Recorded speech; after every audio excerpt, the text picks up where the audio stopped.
Welcome to the channel. My name is Matthias. Today we're going to talk about Captain America issue 342, written by Mark Grunwald. And the main focus of this story is that we have Viper. She's literally doing a hostile takeover of the Serpent Society.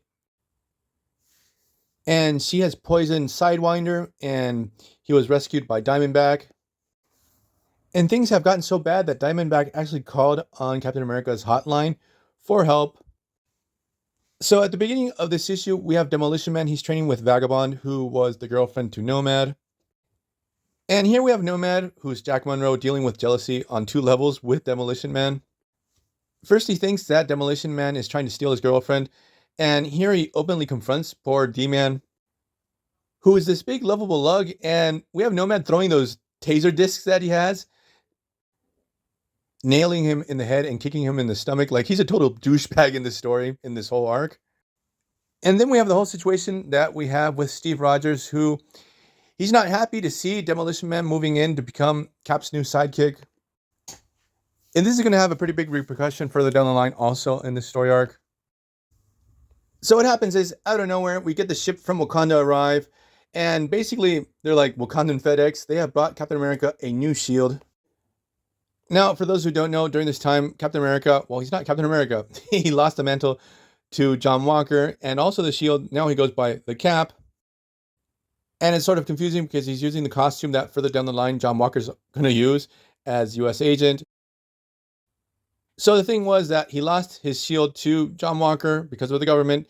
Then he commissioned a shield to Tony Stark, and they had a conflict, and he gave that shield back. I thought they had the confrontation and that Cap tried to give the shield back to Tony, but then he kept it. I have no idea why I thought that, but the thing is, Steve commissioned a new shield to Black Panther, T'Challa, and now Wakanda brings him the shield that further down the line U.S. agent is going to use. The black, red, and white. And the thing is that within the construction of the shield itself, it has more vibranium, so it works a little bit different compared to Cap's old shield, which was this perfect mix between adamantium and vibranium. There's a little bit of a learning curve for Steve. When he throws the shield, it bounces differently. So I had no idea that this particular shield was made by Black Panther. I thought it was a super cool detail. Now, while the Wakandans are there, that's when Cap receives this distress call from Diamondback. Cap and his sidekicks waste no time. They jump on this Wakandan ship. They go out and try to rescue Diamondback and Sidewinder. I really like the detail that Steve wants to help Sidewinder, but he doesn't trust her. And Sidewinder keeps on doing sort of like villainous stuff, but she realizes what she does, and she's like, okay, I'll try to fix things. I'll try not to do that again. She falls in love with Cap in 2 seconds flat in this story. It's pretty funny.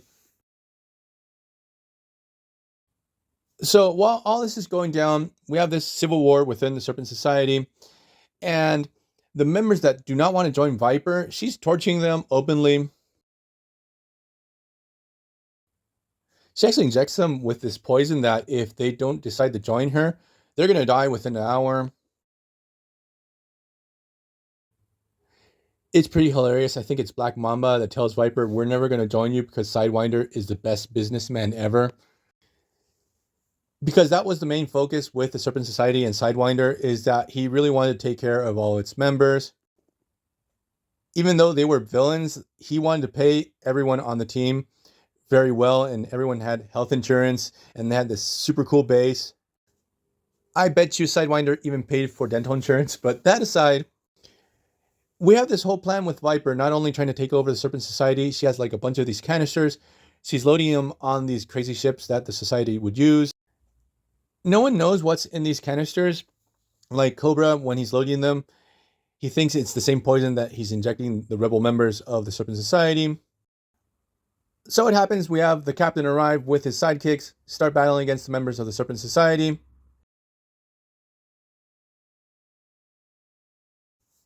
The battle itself, it's pretty entertaining, and I really love the fact that, again, Steve doesn't trust Diamondback. He's sort of waiting to be betrayed by her, but in the meantime, he's doing his whole superhero shtick. So what happens at the end of this issue is that we have Viper. She makes a run for it with one of these Serpent Society ships that, again, have a crazy design to them. Steve Rogers and his sidekicks defeat the members of the Serpent Society that were left behind.